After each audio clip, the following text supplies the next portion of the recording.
به نام خداوند دانا و توانا. درود بر الگوی انسانیت جناب رسول الله صلی الله علیه و سلم. بیا هم دیاتم طولگی ریاضی در سون تا خرق است. درس امروز ما باز هم در جذر هست.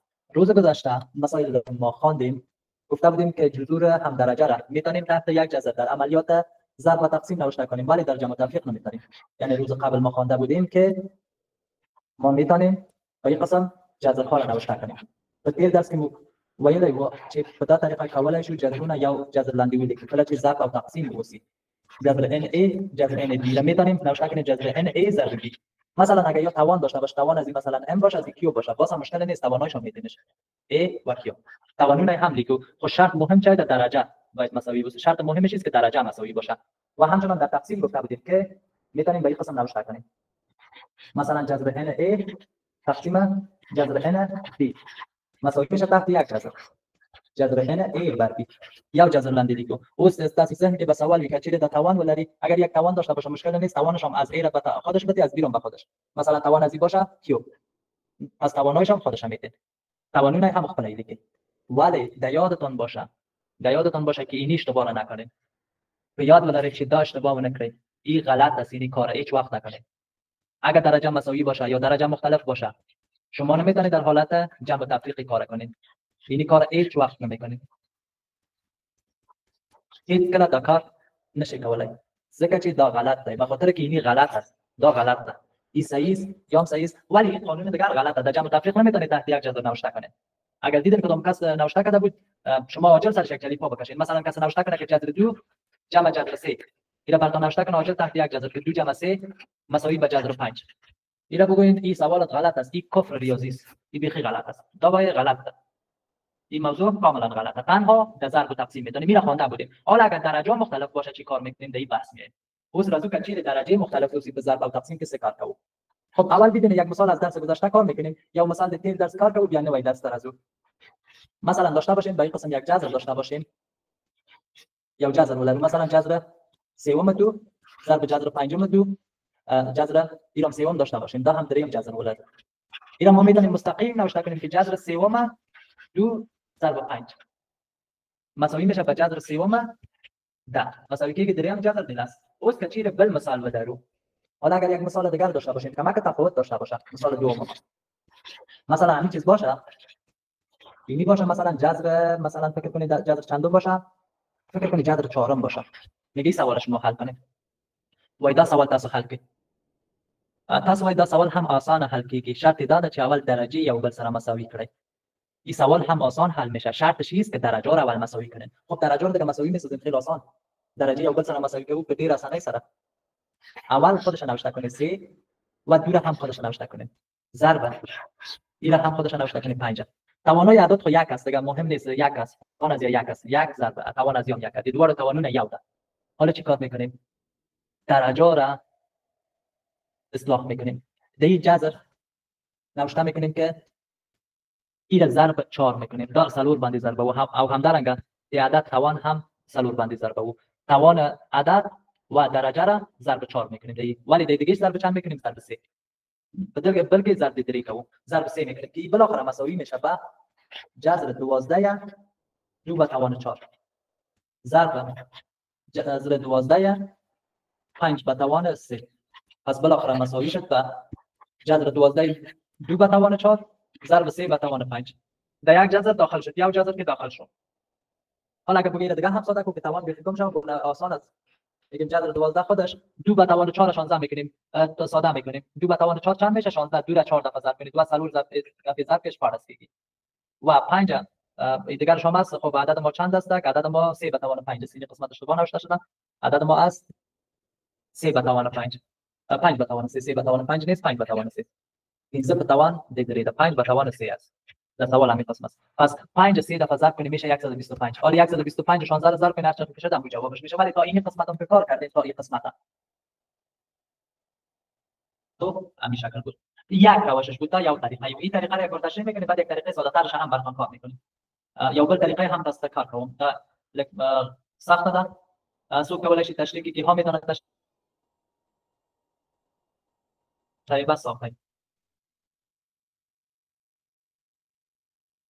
سمع استاذ محترم واخد سلامونه ته موږ لرو چې دوه ضربې نه دوه د جذر لاندې او د جذر درجه بدرېده همداسې پنځه د جذر لاندې او درجه بدرېده چې مساوي کېږي د جذور په خپل منفي ضرب کولو خو دا قانون چې موږ کولی شو چې یو ډول جذرونه د یو جذر لاندې ولیکو نو موږ یو ډول مجذورونه د یو جذر لاندې لیکو او خپل مثلا دغه لیکو درجه چې مساوي کېږي پنځه ضرب دوه دس کېږي او بل سوال هم همداسې و چې دوه د جذر لاندې او درجه بدرېده او پنځه د جذر لاندې او درجه څلور ده په دې کې یو توپیر دا دی چې مثلا یو ډول جذر نه یعنې درجې سره تغیر لري نو موږ ته داسې کوو چې دوه هم د جذر لاندې لیکو او پنځه هم او د دواړو درجې په یو کې ضربوو او په درجې هم په یو کې ضربوو او له هغې وروسته بیا لاندې په دې شکل لیکو چې دوه چې کله موږ د دوو درجې کله موږ په یو کې ضرب کړه نو څلور شوه وایي اوس لکه چې راحت لیکو صحیح روان یم مخته مخکې لاړ صحیح ده دوه د جذر لاندې څلور توان دی او 12 درجه ده او بیا هغه ضربه د بل جذر سره چې هغه دی 15 په توان د 3 د جذر لاندې او 12 درجه ده چې مساوي کېږي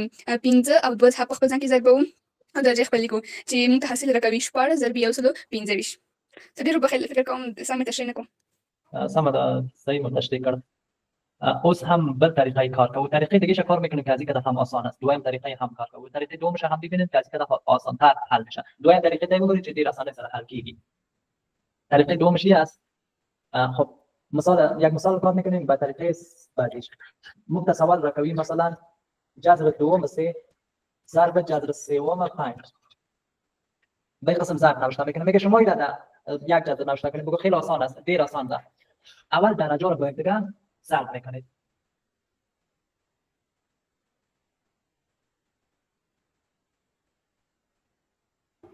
اول درجه رو با یکدیگر ضرب میکنید اول درجه اول سره ضرب کوئ درجه چند است جذر که درجه نداره درجهش دوست کم جذر چه درجه نداری درجه 2 ده نو لیک 2 ضرب 3 2 ضرب 3 نوشته میکنید خب درجه تعیین شد درجه پیدا شد مشکل نشته درجهش پیدا شد آلی 3 را داخل میبریم تا 3 دلتا یا خب طوری که میبینیم 3 داخل جذر 2 هست څنګه چې ګورو درې په دویم جذر کې شامل ده خو په دریم جذر کې شامل نه ده په جذر سوم شامل نیست پس چی کار میکنیم که په جذر سوم شامل نیست توانش بالا میبریم توانش به چند میبریم داخل جذر سوم شده میگیم توانش 3 شوه دریم جذر که داخل شوی ده نو توانی باید 3 شي و همچنان قسمت دیگر رو ببینید تا بلا برخی بگورید 15 جذر که نکوو ضرب په حالت کې داخل جذر میبریم 5 داخل کدام جذر است داخل جذر 3 درجه شدیدیم که 3 داخل جذر 2 نیست پس توانش 2 میدیم دویم جذر که نشته توان 2 لیکو نو دا مساوی کیږي پس این مساوی میشه جذر 2 ضرب 3 6 و 3 به توان 3 به توان 3 را توان خواندیم که 3 به توان 3 چی معنی داره 3 به توان 3 ضرب 3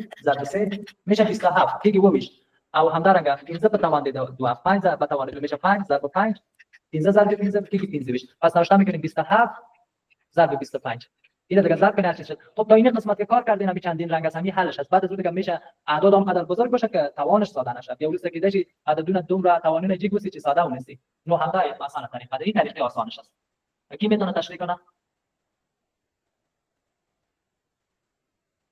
حسنی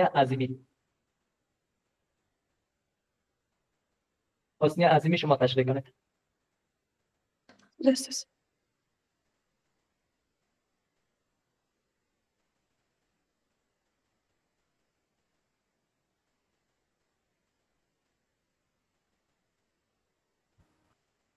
خب فکر کنم مشکل اینترنتی دارید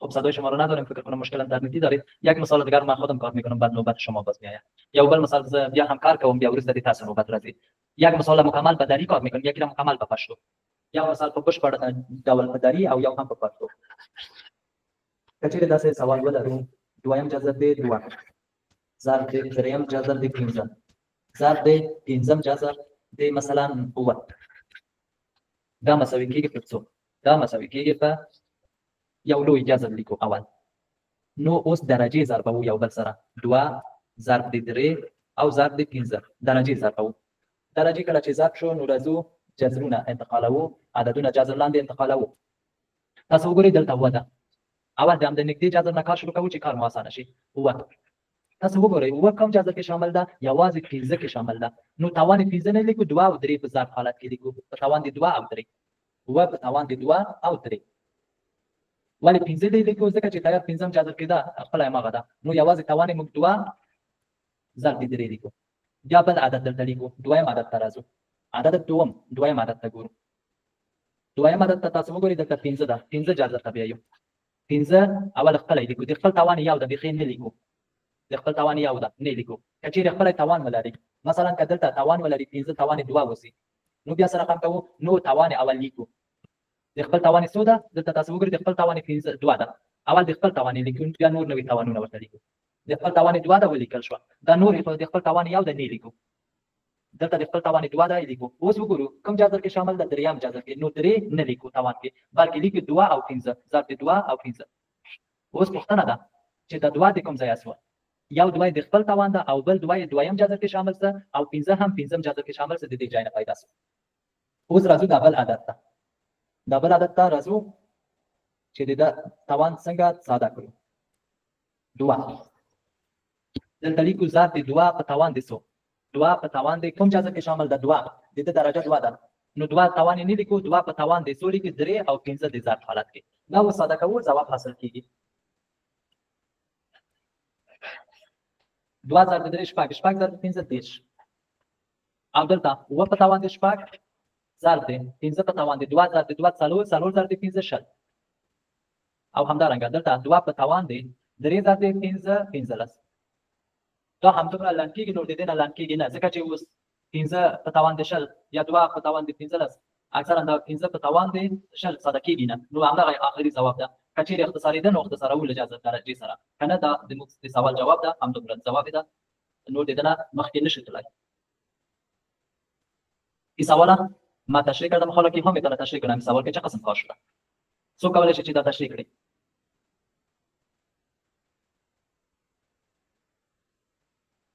خب حسنیه عظیمی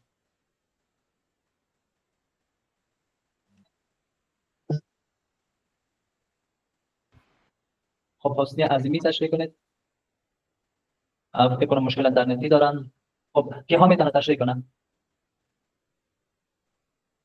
زینت اسما بسم الله الرحمن الرحیم مثال چهارم اینجا داریم جذر 2 ضرب جذر 5 به توان 2 به درجه 3 ضرب جذر 7 به درجه 5 اینا رو ما باید درجه ها رو مساوی بسازیم نشته میکنیم جذر 7 اول اینجا چی میکنیم توان های عدد های تحت جذر نشته میکنیم مثلا از عدد 7 درجهش 5 است ما 5 رو نشته نمیکنیم بلکه درجه جذرهای دیگر مثل 3 و 2 رو نشته میکنیم مساوی میشه به 7 به توان 2 ضرب 3 ضرب 5 به توان 2 ضرب 2 ضرب 5 و ضرب 2 به توان 3 ضرب 5 میشه و حال توان ها را ضرب میکنیم میگیم 2 به توان 2 ضرب 3 ضرب 5 حال مساوی میشه به 2 ضرب 3 ضرب 5 مساوی به 30 جذر 7 2 ضرب 3 مساوی به 6 ضرب 5 2 ضرب 2 ضرب 5 مساوی به 20 ضرب 2 به توان 3 ضرب 5 مساوی به 15 میشه ما نوشته میکنیم جذر 3 به 7 به توان 6 ضرب 5 به توان 20 و ضرب 2 به توان 15 به درجه 30 درست است دقیق تشریح کردین حالا یک مثال دیگه کار میکنیم ولی از تقسیم هر پیش یک قسم کار میشه حالا یک مثال از تقسیم هم باید کار کنیم یا مثال دی تقسیم سطح هم باید کار کنیم مثال تقسیم کار میکنیم چه قسم کار میشه مثال تقسیم مثال پنجم از تقسیم مثلا میگه جذر دوم 2 تقسیم جذر سوم 5 اینا میگه شما ساده کنید خب آسان است چی کار میکنیم اول درجه ها را مساوی میکنیم به قسم تمامش تحت یک جذر نوشته میکنیم درجه چند است 2 و 3 ضربش میکنیم درجه ضرب او درجه 2 و 3 دید یا بل سره ضرب کوو اوس راځو اعداد ته اعداد میایم چه قسم اعداد داخل جذر میبریم به قسم بسیار آسانی اول میایم همین 2 داخل جذر بره اینجا داخل جذر بره 2 که داخل جذر میره پس به صورت میره جایش تغییر نمیکنه در مخرج بردن نمیتونید 2 به صورت کې دیگه خب 2 نوشته کردیم درست ولی 2 داخل جذر چند است میبینید داخل جذر 2 است 2 داخل جذر 2 است پس توانش 2 نمیتیم بلکه توانش چند میتیم توانش 3 میتیم توان 3 ورکو ولی 3 ورکو ځکه چې دریم جذر کې هم شامل شو به خاطر 3 میتیم که داخل جذر 3 هم شد حالا میایم در مخرج 5 داخل میکنیم در جذر 15 جذر طبیعی اول نوشته میکنیم 5 خودش درجهش چنده درجه خودش 3 است اینجا پس توانش 3 نمیتیم بلکه توانش چند میتیم 2 میتیم چون داخل جذر 2 شده پس به می آسانی دیگه داخلش تو کدام مشکل دیگه نداره اول نوشته میکنیم که مساوی شد اوس لیک مساوی کیږي په جذر 6 2 به توان 3 و 5 به توان 2 اگر این قسمت ساده میشه سادهش کنی اگر توانها بزرگ بود همین جوابش میشه دیگه پیش رفت نمیتونه حالا دیگه ساده میشه دا ساده کیږي ځکه چې عدد کوچنی دي 2 په توان دي 3 2 3 دفعه ضرب کې 8 کېږي 2 3 دفعه ضرب کنی 8 میشه و 5 2 دفعه ضرب کنی 25 میشه. یا بل مثال ته وګورئ. مثال ششم مثلا جذر 7 مثلا 5 اینجا داشته باشیم جذر 5 3. پس این مساوی با چی میشه؟ این مساوی میشه با جذر چند ضرب چند؟ 7 ضرب 5 درجه. درسته که یاد گرفتین 7 ضرب 5. حالا میایم هر کدامش داخل جذر میبریم. هر کدوم میایم جذر تا بیاییم. خب نوشته میکنیم به جذر میبریم. خب 5 میایم داخل جذر میبریم. 5 که داخل جذر میبریم دیگه صورت نوشته شد جایش سر به خود تغییر دادن نمیتونیم جایش صورت به صورت مخرج به مخرج. توانش باید چند نوشته کنیم؟ خب درجهش 7 است داخل جذر 7 است مشکلی نیست. توانش هم 5 نوشته میکنیم. چرا 5 نوشته میکنیم؟ به خاطر که داخل 5 جذر 5 شد. هم دبل گروه دیگه نوشته میکنیم 3 را داخل جذر میبریم. میگیم 3 خودش باشه درجه خودش چند 5 پس نوشتهش نمیکنیم درجه خودش بلکه درجه 7 نوشته میکنیم.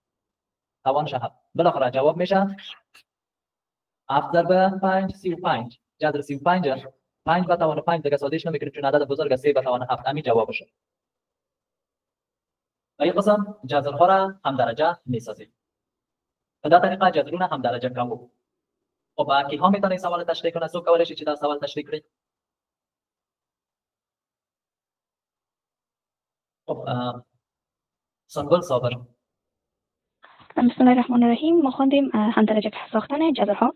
سوال پنجم بود که داشتیم 2 تحت جذر و 5 هم تحت جذر درجه 3. اینو ما میتونیم هم درجه کنیم که هر جذری که گفتیم درجه نداره درجهش 2 می باشه و ما اول درجه های همین جذرها رو با هم ضرب میکنیم بعد از اون دگرایش جور میکنیم که اینجا میشه 2 ضرب 3 درجه‌هاش با هم ضرب میکنیم و 5 2 تا است به خاطر که جذرش همین درجهش 2 است 2 نمیگیریم درجه جذر دوم میگیریم از 3 2 به توان 3 و 5 هم همین رقم میکنیم که 5 به توان 2 میشه درجه خودش نمیگیریم که اینجا ما ساده میسازیم که 2 ضرب 3 6 میشه اینجا درجهشون 6 شد و اینجا اگر امی جذر امی تحت جذر اعداد کوچک باشه ساده میسازیم و اگر اعداد بزرگ باشه همون جوابش میشه بخاطر که اعداد کوچک است ما اینجا میتونیم که ساده بسازیم که درجه 6 میشه و 2 به توان 3 هم 8 و 5 به توان 2 هم 25 میشه.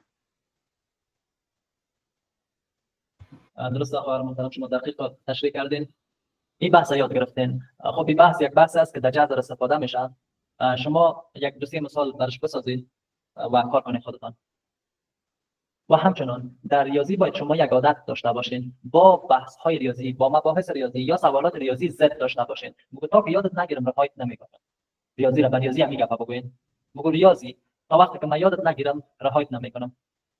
ریاضی ته تاسو داسې فکر وکړئ ریاضی ته وایي څو چې زده دې نه کړم خوشې کوم دې نه با ریاضی ته داشته باشین. بگو تا که من یادت نگیرم رهایت نمیکنم. بگو من میشناسی یا نه تا که من یادت نگیرم رهایت نمیکنم. و این قسم ریاضی براتون خود به خود آسان میشه. اما شما اگر ریاضی درسیدین ریاضی باز دیگه میفهمم که چگونه جذاب بندتانه.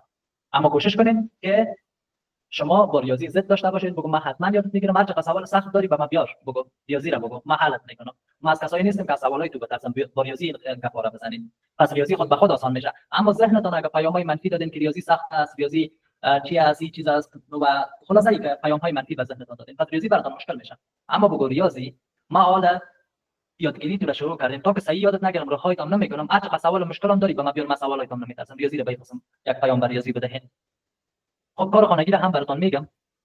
کار خانگیتان چیست؟ شما کدام بخش‌ها کار خانگیتان است؟ کوم برخی دست کار نیدن داده. کار خانگی اولتان فعالیت صفحه 21 دیوشتم صفحه فعالیت صفحه 21 این فعالیت که شما میبینید امیر تکمیل میکنید. این صفحه 21 است. یوشتم صفحه که در فعالیت اول کارخانگی ما هم داده. کارخانگی اولتان همین است که فعالیت تکمیل میکنید. در فعالیت تکمیل اوی و فعالیت تکمیل میکنید. کارخانگی دومتان تمرین 22 را کار میکنید. دویشتم صفحه تمرین کار کوي. دویشتم صفحه تمرین او یوشتم صفحه فعالیت. اینی که شما کار میکنید. این کارخانگیتان مشخص شد. یک دو مثال متفاوت هم کار میکنن که براتون آسان شه. یا دو مختلف سوالونه کار کنم چې تاسو ته در درس آسان شي. یک چند سوال متفاوت کار میکنید. خب سوال به ما به قسم گفته باشه سوال هفتم. سوال هفتم مثلا به ما میگه جذر دوم 36 x به توان 4 و y به توان 6. اینا موجودات جدا نوشته میکنیم تا بیل استاد اسکرین هم یارم خوب شد متوجه شدین. اسکرین آمد به قسم سوال داشته باشید. حالی سوال چه قسم ساده میکنیم آسان 36 جدا نوشته کنین. 36 ضرب x به توان 4 جدا نوشته کنید، طول بیل بلیکید، درجهش مساوی است، شما میتونید جدا جدا نوشته کنید. قبلا گفتیم جذوری که درجهش مساوی باشه میتونیم در چی نوشتش کنیم؟ در یک جذر. حالا جذوری که اگه درجهش که مساوی بود پس اون جدا جدا نوشته میتونیم بیل وسلیکو. پس این جدا جدا نوشته کردیم، حالا سادهش میکنیم. 36 از جذر میکشین. را خواندیم روز قبل گفته بودیم که در درسای قبلی گفته بودیم که جذر 36 6 میشه، یا تجزیهش کنید علاوهش که حاصل میکنید 6 میشه. جذر 36 میشه 6. پس در عوض 36 6 ضرب x به توان 4 چرا هم ساده میکنیم؟ خب اینا آسان ساده میکنیم، نوشته میکنیم. روز اول که خوانده بودیم که گفته بودیم جذر خودش یکی از اشکال توان است که توان به شکل کسری باشه. حالا میره پس به شکل کسری تبدیل کنیم. درجه چی میشه؟ درجه مخرج میشه و توان صورت. پس این توان 4 در صورت، درجه چند از 2 در مخرج. ضرب x به توان در صورت، درجه در مخرج. سادهش بسازیم. 6 خودش x به توان چند میشه؟ اختصارش کنیم. x توان 2 که اختصار کنیم. 1 2 2 4. x به توان 2 و y به توان 3. و این قسم ساده شد. اینجا اختصار شد. پس این به این قسم ساده شد. این سوالات تمرین و مشابه به می آورده که شما میتونید ساده کنید. یک سوال دیگه رو ببینید و بسیار آسانی سادهش میسازید. خب سوال بعدی رو به ما به این قسم گفتم. این سوال رو تصور کنید که 10 سوال مخترع کردیم. سوال 8 بشه، 7 میشه یا 6 میشه. شماره سوال یک بار ببینیم. سوال 8 میشه. اتم سوال کیگی؟ سوال 8 به ما به این قسم گفتم. مثلا جذر سوم 27 x به توان 6 بر مثلا داشته باشیم مثلا y به توان 3 y به توان 3 داشته باشیم، زید به توان زید چند باشه مشکل نیست. پس شما چیکار میکنیم؟ قانون خوانده بودیم، از قانون فرض میگیریم، میگه هر کدام جدا جدا نوشته شود. در صورت نوشته شود جذر سوم 27 x به توان 6 در مخرج هم نوشته شود جذر سوم y به توان 3. این مساوی میشه با صورت باز جدا جدا نوشته میکنیم چون در حالت ضرب است. صورت بیا بیل دیگه جذر سوم 27 ضرب جذر سوم x به توان 6 و مخرج چیکار میکنیم؟ نوشته میکنیم جذر سوم y. خب مخرج ساده میکنیم دیگه. طولانی سوال حل کردن میتونیم سادهش میکنیم. ساده میشه. خودش میگه این میگه 3 با 3 خلاص و مخرج تنها ماند y. دلیل سر خلاص شد، مخرج که فاتش y. صورت کم ساده میکنیم. خب 27 تا تجزیه کنیم میشه 3 به توان 3. و 20 تجزیه که 3 به توان 3 کیگی. او دبل اختصار کیگی 1 3 2 6 میشه به شکل کسری نوشته کنیم، اختصارش کنیم. x هم توانش 2 شد اختصار کردیم. باز بیا هم در y خودش و یک اختصار دوم میذاریم. یا بل اختصار در 3 سر خلاص کیگی به صورت که فاتش 3x مربع او مخرج که هم y. این حل شد. این قسم سوالات شما حل میکنید. به طریق تحصیل سوالونه حل حواله شید. خب تمرینات با کارخانگیتون مشخص شد و بحث ما از جذر به پایان رسید. جذر به سطح صنف 8 خلاص شد. فاتم صنف که جذر کوم مسائل چراغ و خواب خلاص شد. در صنف 8 مسائلی که جذر بود و خلاص شد. بازم تمرینا رو میبینید، اگر کدام سوال داشتین میتونید پرسان کنید. کارخانگیتون هم فعالیت 21 صفحه 21 او هم درنگ 22 صفحه تمرین. تا درس دیگر خداحافظ.